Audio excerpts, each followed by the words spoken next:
Hello class. तो आज हम लोग बात करने वाले हैं हेल्थ केयर एसोसिएटेड निमोनिया के बारे में। ठीक है। हेल्थ केयर एसोसिएटेड निमोनिया क्या होती है? तो ऐसे पेशेंट जो हॉस्पिटल में एडमिट हों, लेकिन जो हॉस्पिटल में एडमिट नहीं हों लेकिन वो कंटिन्यूअसली क्या करें, हेल्थ केयर सर्विस ले रहे हों। तो मतलब जो पेशेंट करेंट टाइम में क्या हो, हॉस्पिटल में नहीं है लेकिन फिर भी क्या रहा है, बार बार वहाँ पे हेल्थ केयर सेटिंग्स के बारे में वहाँ पे कांटेक्ट कर रहा है। तो इसी से अगर इस कंडीशन में वहाँ पे निमोनिया काज होती है तो उसको क्या कहेंगे, हेल्थ केयर निमोनिया कहेंगे। क्योंकि वहाँ पे जो health care related micro organism होते हैं उनसे इन्फेक्शन होने का रिस्क बढ़ जाता है। ठीक है। क्योंकि ऐसे पेशेंट का संपर्क किससे होगा, डायरेक्ट हॉस्पिटल में जो डायलिसिस सेंटर हो गया, हो सकता है कोई नर्सिंग होम हो या कोई रिहेबिलिटेशन सेंटर हो। ठीक है। तो उस कारण से वहाँ पे उन बार बार उनसे कांटेक्ट में आते हैं, तो इसके कारण वहाँ पे जो ड्रग रेजिस्टेंट बैक्टीरिया होते हैं, ड्रग रेजिस्टेंट बैक्टीरिया वहाँ पे प्रेजेंट रहेंगे और वो क्या करेंगे, निमोनिया काज करेंगे, जिसको हम क्या कहते हैं, हेल्थ केयर एसोसिएटेड निमोनिया कहते हैं। ठीक है। तो ये नॉर्मली क्या रहता है, कभी कभी क्या होगा, ये जो कम्युनिटी एक्वायर्ड निमोनिया होता है उससे ज़्यादा सीवियर हो सकता है। ठीक है। मेनली बहुत सारे जो नर्सिंग होम्स रहते हैं, ठीक है, वहाँ पे क्या रहता है, बहुत सारे एल्डरली पेशेंट या क्रोनिकली इल पेशेंट होते हैं। ठीक है। तो इससे क्या होगा, जो पेशेंट की इम्यूनिटी होती है तो उनकी मोस्टली जो वहाँ पे रहते हैं पेशेंट, उनकी इम्यूनिटी धीरे धीरे वीक हो जाती है और वो जो अदर इन्फेक्टेड पर्सन होंगे उनके कांटेक्ट में जैसे ही आएंगे वहाँ उनके भी जो निमोनिया होगी वो काज हो सकती है। क्योंकि रेस्पिरेटरी माइक्रो ऑर्गेनिज्म वहाँ आसानी से स्प्रेड हो सकते हैं। कारण क्या है, क्योंकि इम्यूनिटी वीक है।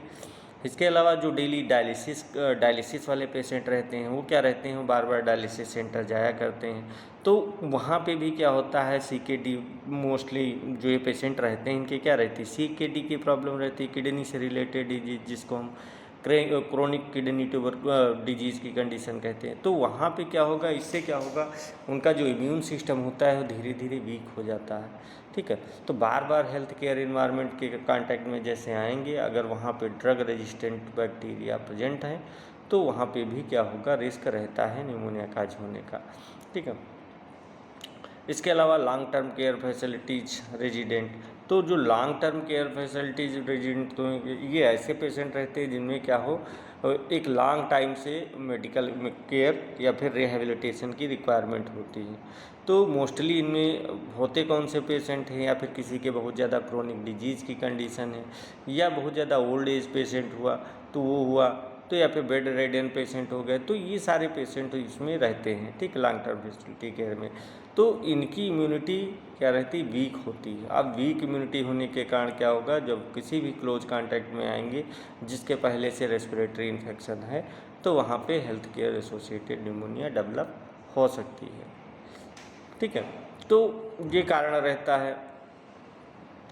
ठीक है। तो मेनली इसमें होता क्या है, ओवरऑल कहने का मतलब ये है कि अगर कोई वहाँ पे हेल्थ केयर फैसिलिटीज़ ले रहा है, कोई ऐसा पर्सन, मोस्टली जो ओल्ड एज पेशेंट रहते हैं या फिर जो अदर जिन ऐसे पेशेंट रहते हैं जिनकी इम्यूनिटी वीक होती है, तो इन लोगों को क्या होगा, जैसे ही कांटेक्ट में आएंगे हेल्थ केयर माइक्रो ऑर्गेनिज्म के बारे में या जो ड्रग रेजिस्टेंट माइक्रो ऑर्गेनिज्म होते हैं, जैसे उनके कांटेक्ट में आएंगे वहाँ पे जो उनका जो कह सकते हैं रेस्पिरेटरी पैथोजेंस रहेंगे वो वहाँ पे उनके एल्वियोलाई को इफेक्ट करेंगे और वहाँ पे इन्फ्लामेशन काज करेंगे, जिससे वहाँ पे गैसेस एक्सचेंज रिड्यूस हो जाएगा और वहाँ पे हेल्थ केयर निमोनिया काज होगी। ठीक है। तो ये हेल्थ केयर एसोसिएटेड निमोनिया होते हैं। तो मैंने इसमें 4 तरह की पढ़ी, कौन कौन से, पहली पढ़ी कम्युनिटी एक्वायर्ड निमोनिया, दूसरी पढ़ी हॉस्पिटल एक्वायर्ड निमोनिया, तीसरी वेंटिलेटर एक्वायर्ड निमोनिया और चौथी हेल्थ केयर एसोसिएटेड निमोनिया। ठीक है। मोस्ट इंपॉर्टेंट इसमें 2 हैं, कौन कौन सी, एक हो गई कम्युनिटी एक्वायर्ड निमोनिया, दूसरी हेल्थ हॉस्पिटल एक्वायर्ड निमोनिया। तो कम्युनिटी एक्वायर्ड निमोनिया में मैंने बताया था क्या होता है, जो पर्सन मोर देन कह सकते हैं वहाँ पे हॉस्पिटल में अगर एडमिट है तो अगर वो 48 आवर के अंदर वहाँ पे अगर निमोनिया काज होती है तो उसको क्या कहेंगे, हम कम्युनिटी एक्वायर्ड निमोनिया कहेंगे। क्यों? क्योंकि बाहर से एक्सपोजर लेके आ रहा, उसके पहले वहाँ पे माइक्रो ऑर्गेनिज्म उसको इन्फेक्ट कर चुका है। ठीक है। फिलहाल उसके सिम्टम्स अपीयर होना शुरू नहीं हुए हैं, लेकिन उसके अंदर माइक्रो ऑर्गेनिज्म जा चुका है, वहाँ पे उसके एक्सपोजर लग चुका है। तो वो क्या करेगा, अगर हॉस्पिटल में आएगा तो अगर विदिन 48 आवर के अंदर उसको निमोनिया काज होती है तो उसको क्या कहेंगे, हम कम्युनिटी एक्वायर्ड निमोनिया कहेंगे, क्योंकि एक्सपोजर बाहर से मिल रहा है उसको। और अगर कोई पेशेंट है जो हॉस्पिटल में एडमिट है और 48 आवर से ज़्यादा होने के बाद, कह सकते हैं आफ्टर 48 आवर या फिर 72 आवर में अगर उसको निमोनिया काज होती है, तब उसको क्या कहेंगे, हम उसको हॉस्पिटल एक्वायर्ड निमोनिया कहेंगे, क्योंकि वहाँ पे एक्सपोजर वहीं पे हॉस्पिटल में ही लगा है।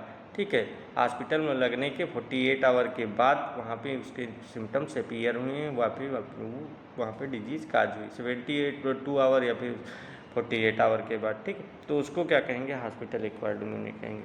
और hospital acquired pneumonia community acquired pneumonia की अपेक्षा ज़्यादा डेंजरस मानी जाती है। कारण क्या है, क्योंकि हॉस्पिटल एक्वायर्ड निमोनिया में जो पैथोजेंस रहते हैं वो क्या रहेंगे, ड्रग रेजिस्टेंट रहते हैं। अब ड्रग रेजिस्टेंट रहेंगे तो ज़्यादा वहाँ पे हार्मफुल इफेक्ट काज करते हैं। ठीक है, क्योंकि वहाँ पे जो एंटीबायोटिक दी जाएंगी तो वो ज़्यादा वहाँ पे इफेक्टिव नहीं रहती हैं। ठीक है, वेंटिलेटर एक्वायर्ड भी बताया था, ये भी इसका ही पार्ट रहता है, हॉस्पिटल एक्वायर्ड का ही, क्योंकि वो हॉस्पिटल के अंदर ही वहाँ पे एक्सपोजर लगता है। जब वेंटिलेटर यूज किया जाता है, अगर वेंटिलेटर के अंदर वहाँ पे पैथोजेंस प्रेजेंट हैं, बैक्टीरिया प्रेजेंट हैं, वो कैसे रहते हैं, ड्रग रेजिस्टेंट रहेंगे। और जैसे ही वो वहाँ पे वेंटिलेटर यूज किया जाएगा, वो बैक्टीरिया जो होस्ट होगा या उसके एल्वियोलाई तक वहाँ पे पहुँच जाएंगे। ठीक है, और वहाँ पे इन्फ्लामेशन काज करेंगे जाके। ठीक है, तो ये सारी चीज़ें रहते हैं, 4 टाइप में इसको डिवाइड किया गया होता है।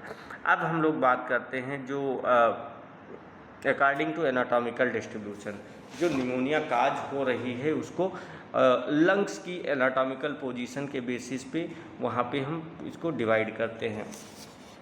The classification depends upon which part of the lungs is affected. तो जिसमें यहाँ पे जो क्लासिफिकेशन किया गया है वो जो लंग्स होंगे, लंग्स के कौन से एनाटॉमिकल पार्ट में वहाँ पे निमोनिया काज हुई है, उसके बेसिस पे वहाँ पे इसको डिवाइड किया गया है। ठीक है, हो सकता है लंग्स के पर्टिकुलर एक लोब में वहाँ पे काज करे निमोनिया, तो उसको लोबर निमोनिया कहते हैं। ठीक है, और अगर वहाँ पे कोई लोब्यूल्स अफेक्टेड हुआ है, ब्रोंकाई एंड ब्रोंक्यूल्स अफेक्टेड हुए हैं, तो उसको क्या कहेंगे, ब्रोंको निमोनिया कहेंगे। या फिर जो वहाँ पे इंटरस्टिशियल टिश्यूज़ रहते हैं वो अफेक्टेड हुए हैं तो उसको इंटरस्टिशियल निमोनिया कहेंगे। ठीक है, तो अलग अलग ये इसको डिवाइड किया गया है। इसके अलावा एक और रहती है सेगमेंटल निमोनिया भी रहती है। सेगमेंटल निमोनिया में क्या होता है, पर्टिकुलर लोब के अंदर पर्टिकुलर सेगमेंट रहता है, वो इफेक्ट होता है, उसको सेगमेंटल निमोनिया कहते हैं। ठीक है, तो ये अलग अलग टाइप्स की निमोनिया रहती हैं। तो उसको कैसे डिवाइड किया गया है, जो चेस्ट रहेगा, चेस्ट की जो लंग्स रहेगा, लंग्स की पर्टिकुलर पोजीशन के बेसिस पे, उसके एनाटॉमिकल पोजीशन के बेसिस पे ही इसको डिवाइड किया गया है। ठीक है, तो वहाँ पे चेस्ट एक्सरे है, सीटी स्कैन है, जो क्लिनिकल फाइंडिंग होती है उसके बेसिस पे वहाँ हम इसको सही डायग्नोस और सही ट्रीटमेंट हम कर सकते हैं। ठीक है, अब इसमें सबसे पहले हम बात करते हैं लोबर निमोनिया की। लोबर निमोनिया नाम से ही लग रहा है कि पर्टिकुलर लोब इफेक्ट होगा। तो लोबर निमोनिया में क्या होता है, लोबर निमोनिया इन्वॉल्व्स वन और कंप्लीट लोब। तो इसमें क्या होगा, पर्टिकुलर वहाँ पे वन लोब या फिर कंप्लीट एक लोब कह सकते हो, या फिर वहाँ पे लंग्स का कोई एक ही लोब क्या होगा वहाँ पे अफेक्टेड होगा। ठीक है, जैसे कि मान लिया राइट में कितने लंग्स होते हैं तो राइट में कितने लोब्स होते हैं तो 3 लोब्स होते हैं। अब 3 लोब्स होंगे, 3 में कोई क्या करेगा, पर्टिकुलर एक लोब अफेक्टेड हो सकता है। ठीक है, ऐसे ही लेफ्ट लंग में कितने लोब होते हैं, 2 लोब होते हैं। अगर बात की जाए किसके थ्रू डिवाइड रहते हैं, तो राइट में जो रहेंगे 2 लोब्स रहते हैं, तो इसमें फिशर्स भी 3 लोब्स रहेंगे, तो फिशर कितने रहेंगे, 2 रहेंगे। फिशर्स के थ्रू ये डिवाइड रहते हैं। ठीक है, तो कौन कौन सा फिशर रहेगा, एक ऑब्लिक फिशर रहेगा, दूसरा ट्रांसवर्स फिशर रहता है। ठीक है, जबकि लेफ्ट लंग में क्या रहेंगे, केवल 2 ही फिशर रहते हैं, क्योंकि उसको 2 ही पार्ट में डिवाइड किया गया है। तो एक ही कौन सा रहेगा, केवल ऑब्लिक फिशर रहेगा। ठीक है, तो हर एक लोब्स के अंदर पर बहुत सारे सेगमेंट्स प्रेजेंट रहते हैं। इसे ओवरऑल देखा जाए तो राइट में भी 10 रहते हैं, लेफ्ट में भी 10 रहते हैं, टोटल नंबर ऑफ लोब्स। तो ये सारी चीज़ें हैं जिसके लिए क्या कर सकते हैं, तो उसी के बेसिस पे यहाँ पे डिवाइड किया गया है। ठीक है, तो लोबर निमोनिया में मैंने क्या बताया, यहाँ पे पर्टिकुलर एक लोब इफेक्टेड होगा। ठीक है, पूरा लोब्स वहाँ पे वहाँ पे इन्फ्लामेशन काज हो जाएगी, वहाँ की जो एल्वियोलाई होंगी वहाँ पे इन्फेक्शन काज होगा, वहाँ पे फ्लूइड का अकुमुलेशन हो जाएगा। तो उसी को क्या कहेंगे हम, लोबर निमोनिया कहते हैं। ठीक है। नेक्स्ट है, it is commonly caused by streptococcus pneumoniae. तो ये जो निमोनिया काज कर रहा है, तो वो कौन काज कर रहा है, स्ट्रेप्टोकोकस न्यूमोनियाई काज कर रहा है। ठीक है। मोस्ट कॉमन काजेटिव ऑर्गेनिज्म माना जाता है। ड्रॉपलेट इन्फेक्शन के थ्रू वहाँ पे रेस्पिरेटरी ट्रैक्ट में एंटर करेगा, और जब एंटर कर जाएगा तो वहाँ पे एल्वियोलाई के अंदर जाएगा, एल्वियोलाई में वहाँ पे इन्फ्लामेशन काज करेगा, क्योंकि वहाँ पे एल्वियोलाई में जब जाएगा तो वहाँ पे क्या करेगा, मल्टीप्लिकेशन काज करेगा जाके, और मल्टीप्लाई करके जो ओवरऑल पूरा लोब्स रहेगा वहाँ पे इन्फ्लामेशन प्रोड्यूस करता है। ठीक है। एक्यूट इन्फ्लामेशन कह सकते हैं, प्रोड्यूस करता है। ठीक है। इसी कारण से क्या होगा, जो स्ट्रेप्टोकोकस न्यूमोनियाई है उसको क्लासिकल काज लोबर निमोनिया भी कहा जाता है। ठीक है। Classical cause of Lobar pneumonia इसीलिए कहते हैं। ठीक। अब इसके फीचर्स की बात करते हैं, क्या क्या फीचर्स इसमें दिखाई देते हैं लोबर निमोनिया में। तो सबसे पहले इंटायर लोब इज इन्फ्लेटेड। तो जो इंटायर लोब इज इन्फ्लेटेड का मतलब हो गया, जो इन्फ्लामेशन होगा ओवरऑल पूरे लोब में होगा। ठीक है। ऐसा नहीं केवल कुछ एल्वियोलाई के कुछ पार्ट में वहाँ पे एक्टेड हो, पूरा लोब से ही यहाँ पे इन्फ्लामेशन काज होता है। अब ये जब इन्फ्लामेशन काज होगा, इसके कारण क्या होगा, वहाँ की ब्लड वेसल्स डायलेट कर जाएगी, फ्लूइड का लीकेज वहाँ पे बढ़ जाएगा, और वहाँ की जो इम्यून सेल्स होंगी वो इन्फेक्शन साइड पर वहाँ पे पहुँच जाएंगी। ठीक है। जिससे क्या होगा, जो लोब्स रहता है, लोब्स में यहाँ पर स्वेलिंग हो जाती है, रेडनेस आ जाएगी। ठीक है। और वहाँ पे कंसोलिडेशन दिखाई देने लगता है। ठीक है। तो ये अलग अलग कंडीशंस रहती है, जैसे उसको हम पहचान सकते हैं। सेकेंड की बात करते हैं। इसके बाद alveoli filled with inflammatory exudate. तो जो इन्फ्लामेटरी एक्सुडेट, जिसमें क्या होगा, प्रोटीन रिच फ्लूइड होता है, इसमें बहुत सारी चीज़ें रहती हैं, जैसे तुम्हारी जो न्यूट्रोफिल्स होंगी, जो वहाँ पे बैक्टीरिया को इंगल्फ करने आई हैं, डेड करने आई हैं, बैक्टीरिया से फाइट करने आई हैं। तो कुछ डेड बैक्टीरिया रहेंगी, डेड सेल्स रहेंगी। ठीक है। प्रोटीन, फाइब्रिन, ये सारी चीज़ें प्रेजेंट रहती है, क्योंकि जब माइक्रोफेजेज आएंगे वहाँ पे न्यूट्रोफिल्स आएंगी तो क्या करेंगे, बैक्टीरिया से फाइट करेंगे, तो दोनों की डेथ होगी, कुछ बैक्टीरिया की डेथ होगी, कुछ वहाँ पे न्यूट्रोफिल्स की डेथ होगी। तो यही सारी चीज़ें, प्रोटीन हो गया, फाइब्रिन हो गया, ये सारी चीज़ें मिलके वहाँ पे क्या करती हैं, एक फ्लूइड का फार्मेशन करती हैं, एक्सुडेट का फार्मेशन करती हैं। अब लोबर निमोनिया में क्या होगा, एल्वियोलाई नॉर्मली क्या रहेंगी, वहाँ पे एयर के लिए रिस्पॉन्सिबल होते हैं, वहाँ पे एयर का अकुमुलेशन होता है। लेकिन जब वहाँ पे जब फ्लूइड का अकुमुलेशन हो जाएगा, एक्सुडेट वहाँ पे फुल हो जाएगा, इसके कारण वहाँ पे क्या होगा, प्रॉपर गैसियस एक्सचेंज नहीं हो पाएगा। अब गैसियस एक्सचेंज नहीं हो पाएगा तो क्या होगा, वहाँ पे ऑक्सीजन की डिफिशियंसी होने लगेगी, वहाँ पे पेशेंट को ब्रीथलेसनेस की प्रॉब्लम होने लगेगी, ब्रीथलेसनेस होने लगेगी। तो यही एक्सुडेट क्या करता है, प्रोडक्टिव कफ या फिर जो रस्ट कलर स्पूटम रहता है वो इसी से फार्मेशन होता है, तो वो इसी का पार्ट ही रहता है। ठीक है। Next chest x ray shows homogeneous consolidation. जो चेस्ट एक्सरे होगा वो क्या करेगा, वहाँ पे कंसोलिडेशन शोज करेगा। कंसोलिडेशन का मतलब क्या होता है, जो एल्वियोलाई हैं, एल्वियोलाई में एयर की जगह वहाँ पे फ्लूइड का अकुमुलेशन या पस का अकुमुलेशन होने लगा। ठीक है। तो वहाँ पे क्या होगा, आप कंसोलिडेशन का जो होगा, मतलब फ्लूइड का अकुमुलेशन होगा। ठीक है। उससे क्या होगा, जो पूरा लोब्स होगा वो नॉर्मली वहाँ पे इफेक्टेड होता है। तो इसीलिए जब चेस्ट एक्सरे करवाएंगे तो उसमें लोब में एक होमोजीनस वहाँ पे वाइट कलर की ओपेसिटी अपीयरेंस होगा। ठीक है। नेक्स्ट अगर बात की जाए इसके अलावा, तो होमोजीनस कंसोलिडेशन ये लोबर निमोनिया का अगर देखा जाए तो सबसे अच्छा एक क्लासिकल रेडियोलॉजिकल फीचर रहता है। ठीक है। तो ये इसके फीचर हो गए। अब हम बात करते हैं वहाँ पे इसके बाद बात करेंगे ब्रोंको निमोनिया की। तो सबसे पहले लोबर निमोनिया में मैंने क्या बताया, अगर लोबर निमोनिया में जब स्ट्रेप्टोकोकस निमोनियाई हमारी लंग्स के अंदर एंटर करेगा, और लंग्स के एंटर करके फिर सीधे कहाँ पे जी पहुँचता है, एल्वियोलाई के अंदर पहुँचता है, मतलब हमारे लोब्स के पर्टिकुलर एक लोब्स में जाएगा, और वहाँ लोब में मल्टीप्लिकेशन काज करेगा। मल्टीप्लिकेशन काज करने के बाद वहाँ पे एक्यूट इन्फ्लामेशन काज होगा, इन्फ्लामेटरी रिस्पांस होगा। ठीक है। जिससे क्या होगा, जो एल्वियोलाई होंगी वो फिल हो जाएंगी। जब एल्वियोलाई फिल हो जाएंगी तब वहाँ पे क्या होगा, जो इंटायर लोब होगा वहाँ पे ब्रोंको कह सकते हैं कंसोलिडेशन हो जाएगा। ठीक है। कंसोलिडेशन होगा मतलब गैसियस एक्सचेंज रिड्यूस हो जाएगा। अब जब गैसियस एक्सचेंज रिड्यूस हो गया है तो क्या होगा, वहाँ पे पेशेंट को ब्रीथलेसनेस की कंडीशन डेवलप होगी, चेस्ट पेन हो सकता है, प्रोडक्टिव कफ हो सकता है, ये सारी प्रॉब्लम्स वहाँ पे क्रिएट होने लगेंगी। ठीक है, तो इसी को क्या कहते हैं हम, लोबर न्यूमोनिया कहते हैं, क्योंकि पर्टिकुलर एक लोब में वहाँ पे न्यूमोनिया काज हुआ है।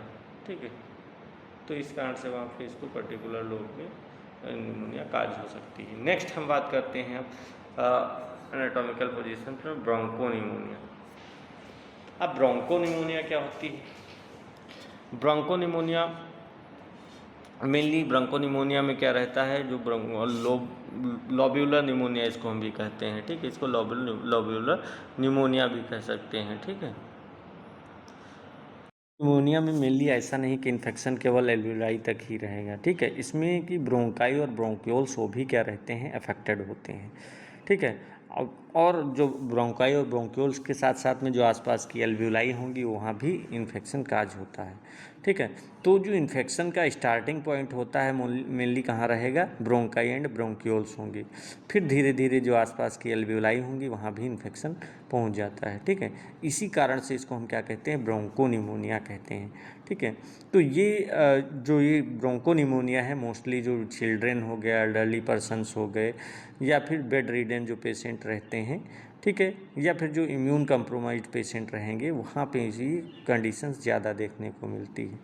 ठीक है, the infection occurs in multiple scattered patches involving one or both lungs.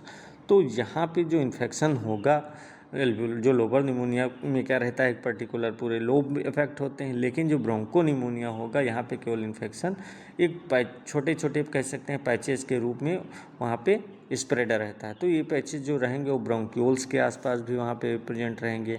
इसके अलावा ओवरऑल लंग्स में भी अलग अलग जो प्लेसेस रहेंगे वहाँ पे अलग अलग पोजीशन पे वहाँ पे प्रेजेंट हो सकते हैं। ठीक है, तो इसी कारण से इसको हम एक नाम से और जानते हैं जिसको हम पैची निमोनिया भी कहते हैं। ठीक है, क्योंकि यहाँ इन्फेक्शन जो रहेगा केवल एक लंग्स में हो सकता है या फिर एक से ज़्यादा लंग्स में भी हो सकता है दोनों लंग्स में काज हो। ठीक है, पर्टिकुलर एक लंग्स में भी हो सकता है। तो वहाँ पे हम अगर देखेंगे, बाई चांस हमने चेस्ट एक्सरे करवाया तो चेस्ट एक्सरे में वहाँ पे वाइट पैचेस के फार्म में वहाँ पे बहुत सारी ओपेसिटी वहाँ पे दिखाई देती है। ठीक है, तो इसी को हम क्या कहते हैं, ब्रोंकोनिमोनिया कहते हैं। अब ब्रोंकोनिमोनिया के बहुत सारे कॉमन काजेज रहते हैं, जैसे कि सबसे पहले है स्टेफिलोकोकस आयोरस। ठीक है, तो स्टेफिलोकोकस आयोरस मोस्टली क्या करता है, ब्रोंकोनिमोनिया ये जो चिल्ड्रेन हो गया, एल्डरली पेशेंट हो गया, हॉस्पिटलाइज्ड पेशेंट रहते हैं उनमें मेजरली देखने को मिलता है। ठीक है, तो लंग टिश्यू में मेनली ये इन्फ्लामेशन है, पस फॉर्मेशन है, या फिर कभी कभी क्या करता है लंग एब्सेस को भी प्रोड्यूस करता है। ठीक है, नेक्स्ट है क्लेप्सिला न्यूमोनाई। क्लेप्सिला न्यूमोनाई भी एक ऐसा बैक्टीरिया, ग्राम नेगेटिव बैक्टीरिया है। तो ऐसे पर्सन जो ज़्यादा अल्कोहलिक्स हैं या डायबिटिक पेशेंट हो गए तो उनमें क्या हो गया, ब्रोंकोनिमोनिया प्रोड्यूस हो सकता है।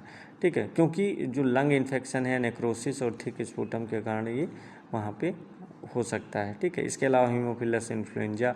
तो हीमोफिलस इन्फ्लुएंजा मेनली जो जो ये कह सकते हैं स्मोकर्स होते हैं या COPD के पेशेंट होते हैं या फिर जो क्रोनिक ब्रोंकाइटिस वाले पेशेंट होते हैं वहाँ पे ब्रोंकोनिमोनिया कॉमनली काज करता है। ठीक है, तो पहले क्या करेगा, ब्रोंकाई और ब्रोंक्यूल्स में इन्फेक्शन काज करेगा, फिर जो आसपास की एल्वियोलाई होंगी वहाँ भी स्प्रेड हो जाएगा।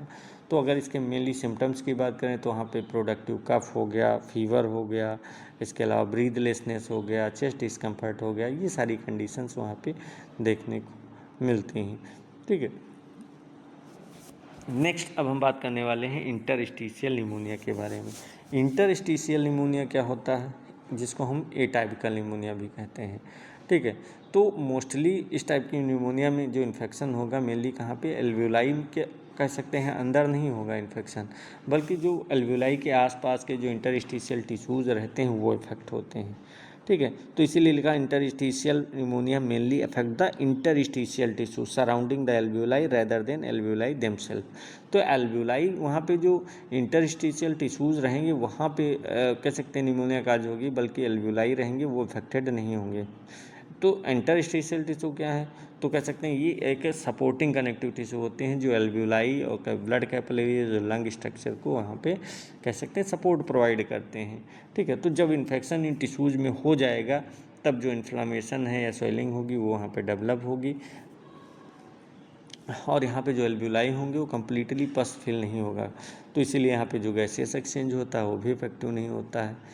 ठीक, जो सिम्टम्स रहेंगे मोस्टली वहाँ पे जो लोअर निमोनिया में जैसे सिम्टम्स अपीयर होते हैं उसकी अपेक्षा यहाँ पे माइल्ड सिम्टम्स अपीयर होंगे। ठीक है, तो इसी कारण से इसको हम क्या कहते हैं, ए टाइप का निमोनिया कहते हैं, क्योंकि यहाँ केवल क्लिनिकल फीचर नॉर्मल वहाँ पे बैक्टीरियल निमोनिया से थोड़ा सा अलग रहेंगे।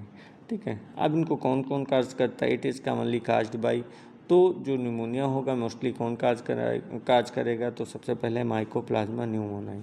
तो माइकोप्लाज्मा न्यूमोनाई ये भी क्या करता है, ए टाइप का निमोनिया का मोस्ट कॉमन काज माना जाता है।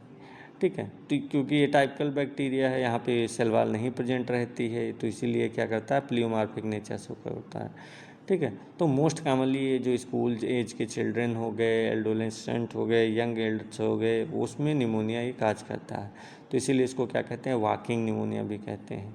ठीक है, तो इसमें जो पेशेंट होगा नॉर्मली बहुत ज़्यादा सीवियर कंडीशन नहीं होता है। ठीक है, केवल डेली एक्टिविटीज़ वहाँ पे जारी रख सकता है और थोड़ी बहुत यहाँ पे कॉम्प्लिकेशंस होती हैं, बहुत ज़्यादा सीवियर कंडीशन डेवलप नहीं होती है। ठीक है, इसके अलावा वायरसेस हो गया, तो वायरसेस भी बहुत सारी रेस्पिरेटरी डिजीज होंगी जिसमें इंटरस्टिशियल निमोनिया काज कर सकता है, जैसे इन्फ्लुएंजा वायरस हो गया, आरएसवी वायरस हो गया, कोरोना हो गया, एडिनो वायरस हो गया, तो ये वायरसेस मेनली क्या करते हैं, इंटरस्टिशियल निमोनिया काज करते हैं। ठीक है, तो जो इंटरस्टिशियल टिश्यू होंगे वहाँ पे इन्फ्लामेशन प्रोड्यूस करेंगे, जिससे ड्राई कफ है, ब्रीथलेसनेस है, ये कंडीशंस वहाँ पे डेवलप होती हैं। ठीक है, इसके अलावा नेक्स्ट है क्लेमाइडिया निमोनाई। तो क्लेमाइडिया ये भी क्या करता है, एक एटाइपिकल निमोनिया काज करता है, एटाइपिकल बैक्टीरिया है। ठीक है, माइल्ड रेस्पिरेटरी इन्फेक्शन या फिर एटाइपिकल निमोनिया मेनली पता है काज करता है, तो इसमें भी बहुत सारे सिम्टम्स अपीयर होंगे, ड्राई कफ हो गया, सॉर थ्रोट, फटीग, ठीक, लो ग्रेड फीवर, ये सारे सिम्टम्स नॉर्मली अपीयर्स होते हैं। ठीक है, तो और इसके अलावा अब इसके बाद करते हैं क्या क्या यहाँ पे क्लिनिकल फीचर्स होते हैं, क्या क्या वहाँ पे सिम्टम्स अपीयर होंगे, क्या कौन से फीचर्स रहेंगे। तो सबसे पहले ड्राई कफ की बात करते हैं। ड्राई कफ, तो ये ड्राई कफ निमोनिया का सबसे कह सकते हैं एक इम्पॉर्टेंट सिम्टम्स वहाँ पे रहता है, क्योंकि जो एल्वियोलाई होगी वहाँ पे जो कफ रहेगा, सॉरी पस रहेगा, बहुत ही कम प्रोड्यूस होगा। ठीक है, इसीलिए वहाँ पे जो स्पूटम होगा वो नहीं निकलेगा, कफ लगातार वहाँ पे रहेगा और वहाँ पे प्रोडक्टिव नहीं रहेगा, क्योंकि वहाँ पे स्पूटम का प्रोडक्शन नहीं हो रहा है। सेकेंड है माइल्ड फीवर की कंडीशन। तो इंटरस्टिशियल निमोनिया में क्या होगा, वहाँ माइल्ड फीवर की कंडीशन डेवलप होती है, लो ग्रेड फीवर जिसको कहते हैं वो होता है। ठीक है, तो जैसे बैक्टीरिया रहेगा, बैक्टीरियल निमोनिया में क्या रहता है, बहुत ज़्यादा हाई फीवर होता है, तो हाई फीवर नहीं होता, बल्कि यहाँ पे क्या होगा, और यहाँ पे इन्फेक्शन भी उसकी अपेक्षा कम रहता है। ठीक है, ठीक है, तो इसके अलावा diffuse infiltrate on chest x ray. तो चेस्ट एक्सरे में जो इंटरस्टिशियल निमोनिया होगी वो भी एक इम्पॉर्टेंट फाइंडिंग कह सकते रहते हैं, डिफ्यूज इनफिल्ट्रेट्स। डिफ्यूज इनफिल्ट्रेट्स का मतलब होता है कि जो लंग्स होंगे, लंग्स में बहुत ही छोटे छोटे वहाँ पे शैडो इन्फिल्ट्रेट अपीयरेंस वहाँ पे दिखाई देगा। ठीक है, वो वाला लंग्स में वहाँ पे स्प्रेडर रहते हैं। तो ये लोबर निमोनिया की तरह वहाँ कह सकते हैं वन लोब में कंसोलिडेशन नहीं होगा, बल्कि ये कह सकते हैं ओवरऑल लंग्स में वहाँ पे हो सकता है। ठीक है, तो ये सबसे रेडियोलॉजिकल फीचर कह सकते हैं, इसको मान सकते हैं ए टाइप का निमोनिया का। इसके अलावा लेस स्पूटम प्रोडक्शन, तो मैंने बताया कि क्योंकि यहाँ पे इन्फेक्शन मेनली इंटरस्टिशियल टिश्यू में हो रहा है, तो यहाँ पे जो एल्वियोलाई रहेंगी, एल्वियोलाई में पस का फार्मेशन बहुत ही कम होगा। ठीक है, इसीलिए यहाँ पे स्पूटम प्रोडक्शन भी बहुत ज़्यादा नहीं होता है और वहाँ पे पेशेंट को केवल ड्राई कफ होगी। ठीक है, स्पूटम नहीं निकलेगा तो वहाँ पे जो गैसियस एक्सचेंज होगा वो प्रॉपर होता रहेगा, वहाँ पे गैसियस एक्सचेंज इफेक्ट नहीं होगा। ठीक है, तो यही कारण रहता है, अगर ए टाइप का ऑर्गेनिज्म है तो क्या करेगा, जब इंटरस्टिशियल टिश्यू में इंटर करेगा तो वहाँ पे इन्फ्लामेशन काज करेगा और वहाँ पे जो एल्व्यूलर की वाल होगी वो थिक नहीं होगी, क्योंकि वहाँ पे एल्व्यूलाई में इन्फेक्शन नहीं काज किया है। ठीक है, तो वहाँ पे मिनिमम पस का फार्मेशन होगा और वहाँ पे ड्राई कफ, माइल्ड फीवर या फिर ब्रेथलेसनेस की थोड़ी बहुत डिफ़िकल्टी हो सकते हैं। तो इसी को हम क्या कहते हैं, ए टाइपिकल निमोनिया कहते हैं। ठीक है, तो ये कैटेगरी थी। अब हम बात करते हैं अकॉर्डिंग टू क्लिनिकल कोर्स के बारे में। क्लिनिकल कोर्स के बेसिस पे इसको निमोनिया को फिर से क्लासीफाई किया गया, मतलब जो डिजीज़ प्रोग्रेशन है या उसके सिम्टम्स हैं किस स्पीड से वहाँ पे डेवलप हो रहे हैं उसके बेसिस पे यहाँ पे उसको डिवाइड किया गया है, ठीक है। तो यहाँ पे जो डिजीज़ उसकी कह सकते हैं सिम्टम्स उसके और उसका ट्रीटमेंट, उसका रिस्पांस, ये सारी चीज़ों के बेसिस पे इसको मेनली 2 कैटेगरी में डिवाइड किया गया है। कौन कौन सी? एक एक्यूट निमोनिया रहती है, दूसरी क्रोनिक निमोनिया रहती है, ठीक है। तो वही चीज़ है, एक्यूट निमोनिया हो गई, दूसरी क्रोनिक निमोनिया हो गई, ठीक है। अब एक्यूट निमोनिया की बात करते हैं। तो एक्यूट निमोनिया में क्या होता है, वहाँ पे मेनली जो एक्यूट निमोनिया रहती है ऑनसेट कह सकते हैं, सडन वहाँ पे होती है, ठीक है। जो सिम्टम्स होंगे बहुत ही कम टाइम में वहाँ पे डेवलप हो जाएंगे। तो नॉर्मली जो बैक्टीरियल इन्फेक्शन होगा उसके कारण ये होता है। तो मोस्टली कौन सा बैक्टीरिया मैंने बताया था, जो स्ट्रेप्टोकोकस न्यूमोनाई होता है, मोस्ट कॉमन बैक्टीरिया रहता है जो कि निमोनिया काज करता है। तो अगर वहाँ पे समय पे डायग्नोसिस या ट्रीटमेंट शुरू कर दिया जाएगा तो पेशेंट वहाँ से पूरी तरह से रिकवर हो गया, ठीक है। तो एक्यूट निमोनिया सडन ऑनसेट होती है, तो पहला यही मैंने बताया कि ये सडन ऑनसेट होगी, पेशेंट को पहले से वहाँ पे कोई कंडीशन फील नहीं होगी, कुछ ही आवर के अंदर, कुछ ही डेज के अंदर वहाँ पे हाई फीवर, कफ, चेस्ट पेन, ब्रीथलेसनेस जैसे सिम्टम्स अपीयर होना शुरू हो जाते हैं, ठीक है। तो ये मेनली एक्यूट डिजीज़ के सबसे मेन कैरेक्टरिस्टिक्स रहता है। तो विदिन कह सकते हैं आवर, विदिन डेज वहाँ पे सारे सिम्टम्स अपीयर हो जाएंगे और वहाँ पे अगर अर्ली डायग्नोसिस या प्रॉम्प्ट ट्रीटमेंट करके वहाँ पे हम इसको कंट्रोल कर सकते हैं। सेकंड रहता है हाई फीवर, ठीक है। सेकंड हो गया हाई फीवर। हाई फीवर की कंडीशन, क्योंकि एक्यूट निमोनिया है तो यहाँ पे वो भी एक इसका क्लिनिकल फीचर मान सकते हैं कि हाई फीवर की कंडीशन, क्योंकि जो बैक्टीरिया होगा वो लंग्स में वहाँ पे इन्फेक्शन प्रोड्यूस करेगा, तब हमारा जो इम्यून सिस्टम होता है वो क्या करता है, पायोजन एक केमिकल रहता है पायोजनम का, उसको ये क्या करेगा, सिक्रीट करता है, ठीक है। तो जब वो सिक्रीट करेगा तो पायोजेंस हाइपोथैलेमस के फंक्शंस को वहाँ पे इंक्रीज कर देता है और वहाँ पे जो बॉडी का टेम्परेचर होगा उसको इंक्रीज कर देगा। तो इसी कारण से जो वो पेशेंट होगा, पेशेंट को वहाँ पे high fever, cold, chills, shivering की जैसे कंडीशंस वहाँ पे अपीयर होना शुरू हो जाती हैं, ठीक है। नेक्स्ट बात करते हैं प्रोडक्टिव कफ के बारे में। अब प्रोडक्टिव कफ का मतलब होता है कफ वहाँ पे स्पूटम के भी मतलब कफ के साथ वहाँ पे ने बताया स्पूटम भी प्रोड्यूस होता है। मेनली क्या होता है, जो एक्यूट निमोनिया होगा इसमें एल्वियोलाई पस जो रहेगा वो बैक्टीरिया इन्फ्लामेटरी एक्सुडेट रहते हैं उनकी वजह से फिल हो जाता है। तो बॉडी क्या करेगी, एक्सुडेट को बाहर निकालने के लिए वहाँ पे कफ रिफ्लेक्स प्रोड्यूस करती है। इससे जो पेशेंट होगा, पेशेंट में येलो स्पूटम या ग्रीन स्पूटम, वहाँ कभी कभी रस्ट कलर का भी स्पूटम निकलता है, ठीक है।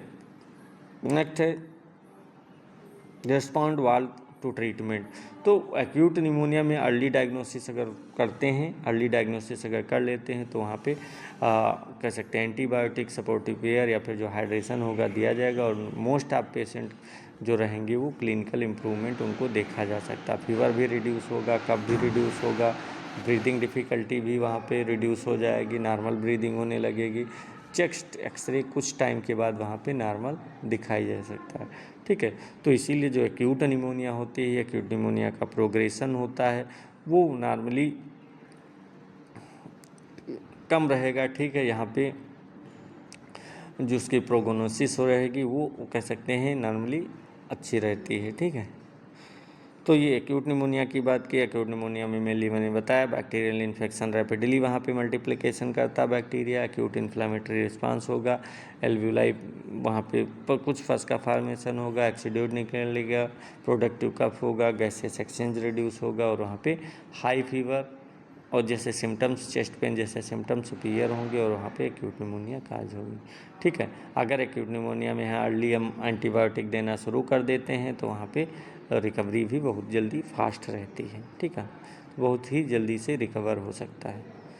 ओके क्लास, तो आज हम इतना ही रखते हैं। नेक्स्ट क्लास में हम पढ़ेंगे क्रोनिक निमोनिया क्या होती है। वैसे क्रोनिक निमोनिया में मेनली जो इन्फेक्शन होता है वो स्लोली डेवलप होता है और वहाँ पे जो सिम्टम्स होते हैं वो लॉन्ग ड्यूरेशन के लिए बने रहते हैं, ठीक है। तो मोस्टली जो ये निमोनिया होगी, अगर कोई पेशेंट में पहले से इन्फेक्शन है, फंगल इन्फेक्शन या ट्यूबरकुलोसिस क्रोनिक इन्फेक्शन, तो वहाँ पे कह सकते हैं और कॉम्प्लिकेशंस हो जाते हैं। तो चलिए इतना ही रखते हैं, बाकी नेक्स्ट क्लास में हम क्रोनिक निमोनिया के बारे में डिटेल से पढ़ेंगे। ओके क्लास, आज इतना ही, बाकी नेक्स्ट क्लास में।